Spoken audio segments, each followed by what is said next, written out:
Assalamualaikum warahmatullahi wabarakatuh. Kembali lagi dengan kami Yayasan Pendiri Autisme Indonesia.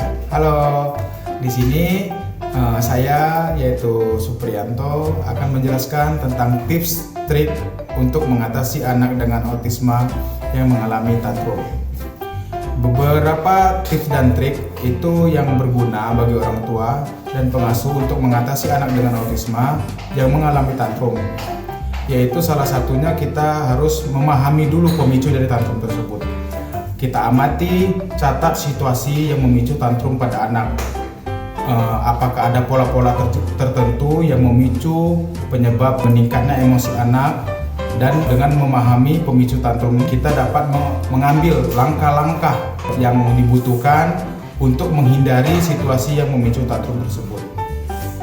Dan selanjutnya yaitu kita coba gunakan metode visual, bantu anak Anda untuk memahami dan mengkomunikasikan perasaan anak dengan cara visual, yaitu dengan gambar ekspresi ataupun gambar orang makan, gambar tentang memakai pakaian begitu. Lalu juga kita harus menekankan kepada anak, mengajarkanlah supaya anak tidak merasa frustasi karena rasa keinginan tahuan mereka itu atau keinginan mereka itu tidak tersampaikan, maka itu bisa menjadi frustasi dan mengakibatkan emosi anak itu akan meningkat.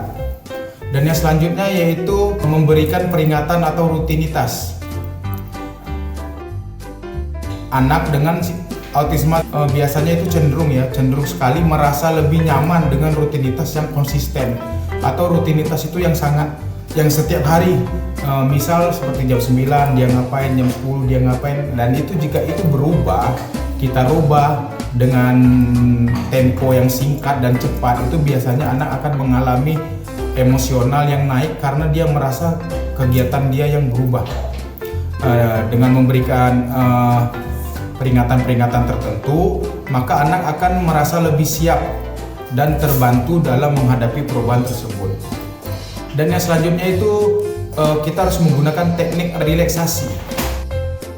Apa itu contohnya? Yaitu misalnya seperti kita ajari anak untuk teknik relaksasi sederhana seperti bernapas yang dalam, disuruh anak berhitung 1-10 atau bernyanyi lagu-lagu apa yang dia senangi atau menunjukkan warna-warna. Ketika anak mulai menunjukkan tanda-tanda tantrum, kita harus cepat membantu menggunakan teknik relaksasi tersebut. Itu bisa membantu untuk mengelola emosi anak dengan baik. Dan yang selanjutnya yaitu hindari overstimulus. Anak dengan autisme seringkali sensitif terhadap suara, cahaya, rangsangan lainnya. Jadi kita harus menciptakan suasana lingkungan yang tenang, terstruktur untuk menghindari overstimulus tersebut yang dapat memicu tantrum. Dan juga kita harus memperhatikan kebutuhan sensori anak dan berikan stimulasi yang sesuai. Di poin berikutnya yaitu kita harus memberikan alternatif komunikasi, yaitu contoh seperti anak yang pendengarannya terganggu, kita harus menggunakan bahasa isyarat, atau kalau anak belum bisa menggunakan bahasa isyarat seperti tadi, kita harus menggunakan metode-metode visual seperti gambar atau apa. Dan juga kita harus berkomunikasi dengan secara verbal. Kita harus alternatif komunikasinya itu seperti yaitu tadi menggunakan bahasa isyarat, komunikasi melalui gambar, dan juga itu akan membantu anak untuk mengungkapkan keinginannya atau frustasinya secara lebih efektif. Dan poin selanjutnya termasuk poin terakhir yaitu kita harus memberikan dukungan emosional. Karena tantrum dapat membuat anak kita merasa frustasi, cemas ataupun kesal.